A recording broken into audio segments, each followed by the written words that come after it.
Hello साथियों, मैं पंकज वैष्णव आप सभी का स्वागत करता हूं आज के इस सेशन में।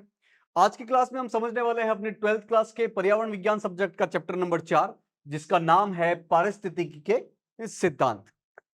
इस चैप्टर में हमें मुख्य रूप से पारिस्थितिकी के बारे में कुछ बेसिक बातें जाननी है कि पारिस्थितिकी क्या होता है, पर्यावास क्या होता है, निषेध क्या होता है, अनुकूलता क्या होती है और इसके आसपास के सारे कंसेप्ट हमें देखने हैं। तो शुरू करते हैं और समझते हैं पारिस्थितिकी क्या होती है, पारिस्थितिकी की परिभाषा क्या है। जीवों के पारस्परिक और वातावरण के साथ संबंधों का वैज्ञानिक अध्ययन क्या कहलाता है? पारिस्थितिकी कहलाता है। अपने पर्यावरण में, अपनी पृथ्वी पर बहुत सारे जीव हैं। तो ये जीव आपस में किस तरीके से संबंध स्थापित करते हैं, आपस में इनका क्या रोल रहता है और इनका आसपास के पर्यावरण के साथ, यानी कि पर्यावरण के अजैविक तत्वों के साथ किस प्रकार के संबंध स्थापित होते हैं, इनका वैज्ञानिक रूप से अध्ययन करना क्या कहलाता है? पारिस्थितिकी कहलाता है। मतलब पारिस्थितिकी मतलब जीवों का आपस में क्या संबंध बनता है और जीवों का अपने आसपास के पर्यावरण के साथ क्या संबंध बनता है, इन सभी का वैज्ञानिक रूप से अध्ययन करना पारिस्थितिकी कहलाता है। पारिस्थितिकी शब्द का सबसे पहले प्रयोग 1869 में जर्मन जीव वैज्ञानिक अर्नेस्ट हिकेल ने किया था। तो इस शब्द का सबसे पहले प्रयोग किसने किया था? अर्नेस्ट हिकेल जी ने। कहां के थे ये? जर्मनी के थे। क्या थे? मुख्य रूप से जीव विज्ञान थे। और कब किया इन्होंने? 1869 में, 1869 में। देखते हैं फोटो के माध्यम से पारिस्थितिकीय संगठन के कौन कौन से स्तर होते हैं। सबसे जो बेसिक स्तर होता है वो होता है एक जीव, या जिसे हम व्यष्टि कहते हैं। जब समान जीवों का एक समूह बन जाता है तो उसे हम समष्टि कहते हैं। अलग अलग जीवों का जो समूह बनते हैं उसे हम समुदाय कहते हैं। जीवों के समूह के साथ आपस में पर्यावरण के अजैविक तत्वों का संगठन पारितंत्र कहलाता है। एक ही प्रकार का यदि पारितंत्र हो तो उसे हम बायोम कहते हैं। और सबसे ऊपर जैव मंडल होता है जिसमें सभी तत्व शामिल होते हैं। तो इस प्रकार बेसिक से लेकर अंत तक इस तरह से स्तर बनते हैं किसके? पारिस्थितिकी इस संगठन के। इनके बारे में कुछ बेसिक बातें हम समझ लेते हैं एक एक स्तर के बारे में। सबसे पहले है जीव, या जिसे हम व्यष्टि कहते हैं। यह अध्ययन की मूल इकाई है। सबसे छोटी जो इकाई है जिसमें सिर्फ एक जीव आता है उसको हम बोलते हैं जीव या व्यष्टि। दूसरा है समष्टि। ये जीवों का एक समूह है जिनके विभिन्न समष्टि वाले जीव एक निश्चित क्षेत्र में रहते हैं और एक दूसरे से परस्पर संबंध बना के रखते हैं। तो इसमें एक ही प्रकार के जीवों का समूह होता है जो कि आपस में संबंध स्थापित करता है, वो समष्टि कहलाता है। तीसरा स्तर है समुदाय। जीवों का एक समूह जिसमें विभिन्न प्रजातियों के जीव एक क्षेत्र में निवास करते हैं और एक दूसरे के साथ परस्पर संबंध बना के रखते हैं। अब इसमें एक ही प्रकार के जीव नहीं होंगे बल्कि अलग अलग प्रकार के जीव होंगे। शेर भी होगा, चीता भी होगा, हिरण भी होगा। इस तरीके से अलग अलग प्रकार के जीवों का समूह जो आपस में संबंध स्थापित करते हैं वो है समुदाय। इससे ऊपर है पारितंत्र। जीवों के एक समुदाय और अनेक भौतिक पर्यावरण के संबंधों के कारण जिस पारिस्थितिकी इकाई का निर्माण होता है उसे हम पारितंत्र कहते हैं। तो इसमें सिर्फ जीव ही नहीं बल्कि पर्यावरण के अजैविक तत्व भी शामिल होते हैं जिनके साथ जीव अपने संबंध स्थापित करते हैं, उनके साथ क्रिया करते हैं। इससे जो इकाई बनती है उसे हम पारितंत्र कहते हैं। इस स्तर को हम पारितंत्र कहते हैं। देखते हैं प्राकृतिक पर्यावास क्या है। प्राकृतिक पर्यावास जिसे हम इंग्लिश में कहते हैं हैबिटाट, ये भौतिक पर्यावरण है जिसमें कोई जीव रहता है। तो वह भौतिक पर्यावरण जिसमें कोई जीव रहता है वो उस जीव का पर्यावास कहलाएगा, उस जीव का हैबिटाट। एक तरीके से उस जीव का होम हो गया है, घर हो गया है। प्रत्येक जीव को अपनी उत्तरजीविता के लिए विशिष्ट वस्तुओं की आवश्यकता पड़ती है। भाई प्रत्येक जीव को अपना जीवन चलाने के लिए कुछ बेसिक चीजों की जरूरत पड़ती है, जैसे कि पानी है। हिरण को पानी के अलावा चारा चाहिए। शेर को पानी के अलावा दूसरे जीवों का शिकार चाहिए। तो हर जीव को अपनी उत्तरजीविता पूरी करने के लिए, अपना जीवन चलाने के लिए कुछ बेसिक चीजों की आवश्यकता पड़ती है। और यह जीव उस स्थान पर रहता है जहां पर्यावरण के द्वारा इन आवश्यकताओं की पूर्ति होती है। तो कोई भी जीव वहां पर रहना पसंद करेगा या वहां रहता है जहां पर वो अपनी आवश्यकताओं की पूर्ति कर सकता है ताकि उसका जीवन चल सके। जैसे कि शेर यदि खाली जंगल में रहने लगे तो वो ज्यादा दिनों तक जिंदा नहीं रह पाएगा, नहीं रह पाएगी। क्यों? क्योंकि तो उसे तो खाने के लिए मांस की जरूरत पड़ती है, उसे शिकार करना पड़ता है। तो हर जीव उस पर्यावरण में रहता है जहां पर उसकी बेसिक आवश्यकताओं की पूर्ति होती है। पर्यावास के लक्षणों को उसके संरचनात्मक घटकों के द्वारा प्रस्तुत किया जा सकता है। तो किसी भी पर्यावास के लक्षण देखने के लिए हमें घटक देखने पड़ेंगे। कौन कौन से घटक है? वो कैसा स्थान है, वहां पर भोजन के लिए क्या चीज है, पानी है कि नहीं है, किस प्रकार का है, और आश्रय स्थल कैसा है। तो मुख्य रूप से इन घटकों के माध्यम से हम किसी भी पर्यावास के लक्षण को देखते हैं। पृथ्वी पर मूल रूप से 4 प्रकार के मुख्य पर्यावास हैं। तो पर्यावास की बात की जाए तो अपनी धरती पर, अपनी पृथ्वी पर मुख्य रूप से 4 प्रकार के पर्यावास है। पहला है स्थलीय, जिसे हम टेरेस्ट्रियल कहते हैं, जमीन वाला हिस्सा। दूसरा है अलवणीय जल, मतलब फ्रेश वाटर, मुख्य रूप से नदियों, तालाबों, झीलों, ये वाला पानी जो है वो भी एक स्पेशल प्रकार का पर्यावास है।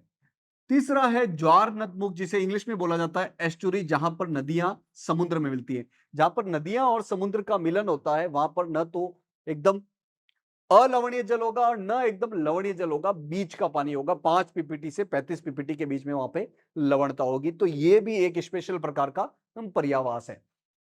और चौथा है समुद्र, जिसे हम सी कहते हैं। मुख्य रूप से ये लवणीय जल वाला हिस्सा है। ये भी अलग प्रकार का पारितंत्र है। यहां पर अलग प्रकार के जीव रहते हैं। आगे बढ़ते हैं, समझते हैं निशे क्या है, जिसे इंग्लिश में निशे बोला जा रहा है, उसे हिंदी में निकेत के रूप में पढ़ा जाता है। निशे क्या होता है? जैसे पर्यावास देखा, किसी भी जानवर का एक घर होता है, तो निशे का मतलब होता है पर्यावास प्लस उसका कार्य। तो जब पर्यावास के साथ कार्य को भी जोड़ दिया जाए तो वो निशे बन जाता है। तो निकेत या निशे का तात्पर्य किसी प्रजाति के समस्त क्रियाकलाप और संबंधों के उस योग से है, जिसके द्वारा यह प्रजाति अपनी उत्तरजीविता तथा जनन के लिए अपने पर्यावास के संसाधनों का उपयोग करती है। तो पर्यावास और पर्यावास के संसाधनों का किस तरीके से उपयोग किया जा रहा है ताकि कोई भी जीव जिंदा रह सके, अपनी उत्तरजीविता चला सके, इस पूरे सम को बोला जाता है निशे या निकेत। किसी भी प्रजाति का जो निकेत है, निशे है, वो अद्वितीय होता है। किसी भी प्रजाति का निशे या निकेत अद्वितीय होता है, मतलब दूसरों से मिलता जुलता नहीं रहेगा। जबकि पर्यावास में तो अलग अलग प्रजाति के जीव रह सकते हैं। जैसे कि जो स्थलीय पर्यावास है उसमें हाथी भी रहेगा, घोड़े भी रहेंगे, अलग अलग प्रकार के मांसाहारी जीव भी रहेंगे, अलग अलग प्रकार के प्रजातियों के जीव रहेंगे। ठीक है, लेकिन हाथी का निश्चय अलग होगा, मतलब उसका पर्यावास तो स्थलीय ही है, लेकिन उसका जो काम करने का तरीका है, उसका जो खाने पीने का तरीका है, वो अलग है। तो हर प्रजाति का अपना एक अलग निश्चय होता है। हाँ, एक पर्यावास में अलग अलग प्रकार के प्रजाति रह सकते हैं। जंतुओं के निकेत या निशे में सबसे महत्वपूर्ण संसाधन भोजन और आश्रय है। अगर जंतुओं का निषेध देखा जाए, एक बेसिक बात देखी जाए, तो उनके निषेध में सबसे महत्वपूर्ण संसाधन क्या है? भोजन और आश्रय स्थल। जबकि यदि पादपों का निषेध देखा जाए तो उसमें नमी है, पोषक तत्व जैसे फास्फोरस और नाइट्रोजन शामिल हो जाएंगे। तो हर प्रजाति का अपना अलग निषेध होता है। हाँ, पर्यावास सेम हो सकता है। आगे देखते हैं, समझते हैं अनुकूलन क्या है। अनुकूल मतलब किसी जीव की बनावट, व्यवहार, जीने की पद्धति और जिसकी सहायता से वो किसी विशेष पर्यावरण में जीवित रह सकता है, वो उसका अनुकूलन या एडेप्टेशन कहलाता है। जैसे कि हमने देखा था कि मरुस्थलीय क्षेत्रों में, यानी कि सूखे क्षेत्रों में जहां पर बारिश कम होती है, जहां पे रेतीला स्थान होता है, वहां पे अलग प्रकार के पौधे होते हैं। वो अलग प्रकार के पौधे उस मरुस्थलीय, सूखे और ज्यादा तापमान वाले क्षेत्र में जिंदा कैसे रह सकते हैं? उनमें कुछ एडेप्टेशन होता है, उनमें कुछ अनुकूलन होता है। जैसे कि उनकी जड़ें लंबी होती है, इन लंबी जड़ों के माध्यम से वो जमीन के अंदर से पानी प्राप्त करते हैं।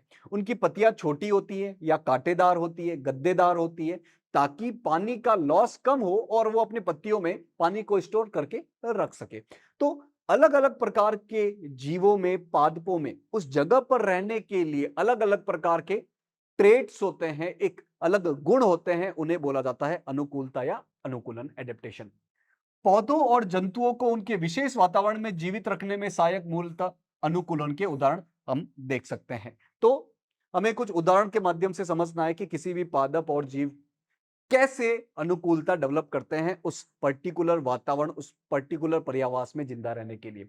जैसे कि पक्षी की चोंच की बनावट या पक्षियों में पंखों की उपस्थिति। भाई, पक्षियों को उड़ना होता है तो उनके पंख होते हैं। अब किसी पक्षी के पंख अलग होंगे, दूसरे किसी पक्षी के पंख अलग प्रकार के होंगे। ये उसकी अनुकूलता पे डिपेंड करता है, कौन सी हाइट पे उड़ेगा, कहां पर उसको जाना है, जंगल में रहना है या खुली जगह पर रहना है। और चोंच की बनावट भी अलग अलग होगी। कोई शिकार करने के लिए करेगा, कोई अपने अगर किसी का शिकार मिल जाए तो उसको काटने के लिए करेगा, कोई पानी पीने के लिए करेगा। अलग अलग प्रकार की अनुकूलता होती है।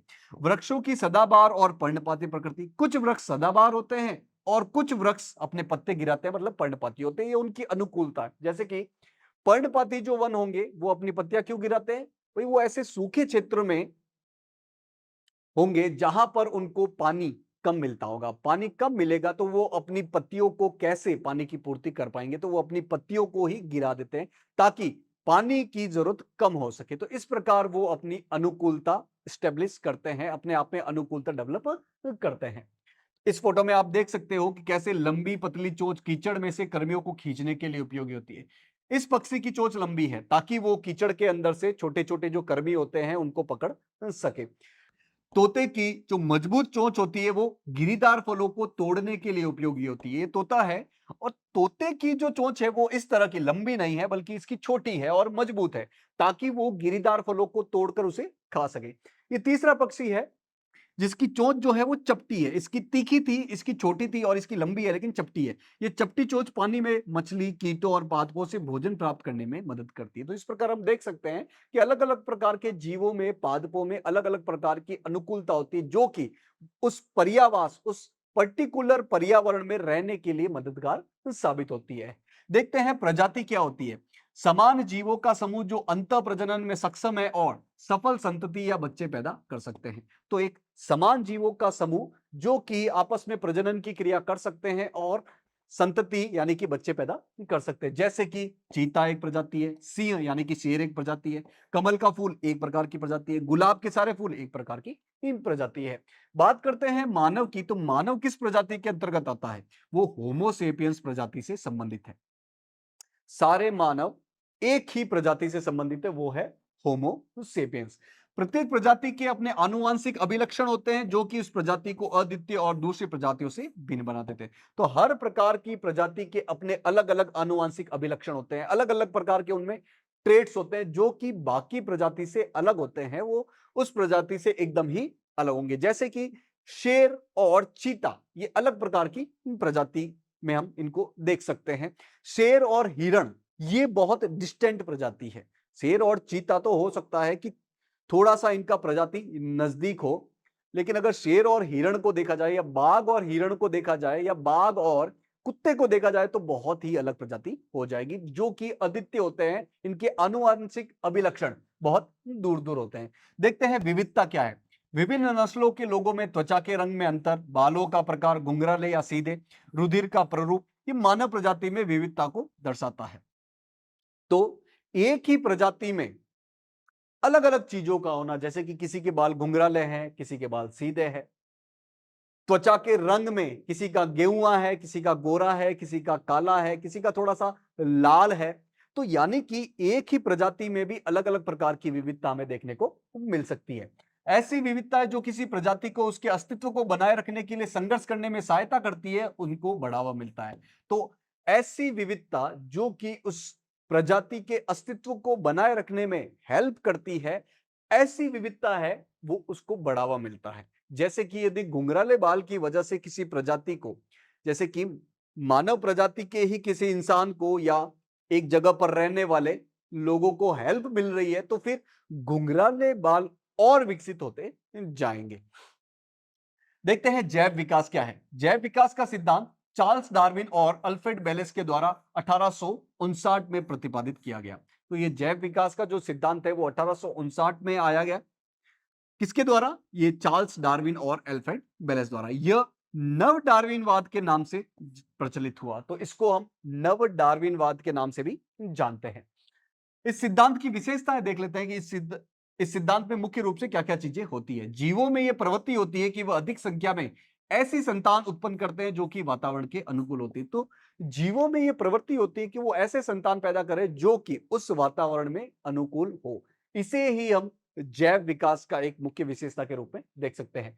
उत्परिवर्तन यानी कि आनुवांशिक पदार्थ में ऐसा परिवर्तन जो कि डीएनए की प्रतिकृति में त्रुटि के कारण होता है, इसके कारण समष्टि के जीवों में नए जीन उत्पन्न हो जाते हैं। तो मुख्य रूप से उत्परिवर्तन के कारण समष्टि के नए जीवों में नए नए प्रकार के जीन उत्पन्न हो जाते हैं। प्राकृतिक कवरण यानी कि नेचुरल सिलेक्शन उन विविधताओं यानी कि जीन का चयन करता है जो कि जीव को वातावरण के प्रति अनुकूल बनाने में सहायक है। तो प्राकृतिक कवरण जो है वो क्या चीज है? वो उन जीन को डेवलप करने में हेल्प करता है जो कि किसी भी जीव को उस पर्टिकुलर वातावरण के अनुकूल बनाने में हेल्प करता है। इस प्रकार जैव विकास के ही कारण प्रजातियों में विविधता और अनुकूलन उत्पन्न होते हैं। तो इस जैव विकास के कारण ही किसी भी प्रजाति में विविधता आती है और इस विविधता के कारण ही उस प्रजाति में उस जगह के प्रति अनुकूलता पैदा होती है। तो आज की क्लास में हमने पारिस्थितिकी से संबंधित कुछ बेसिक कंसेप्ट को समझा। आपको करना क्या है, आज जो भी चीजें समझी है उसको आज ही रिवाइज करना है ताकि लंबे समय तक अपने दिमाग में बना रह सके। आशा है आज की क्लास आपको समझ में आई होगी। आज के इस सेशन से जुड़ने के लिए आप सभी का बहुत बहुत धन्यवाद।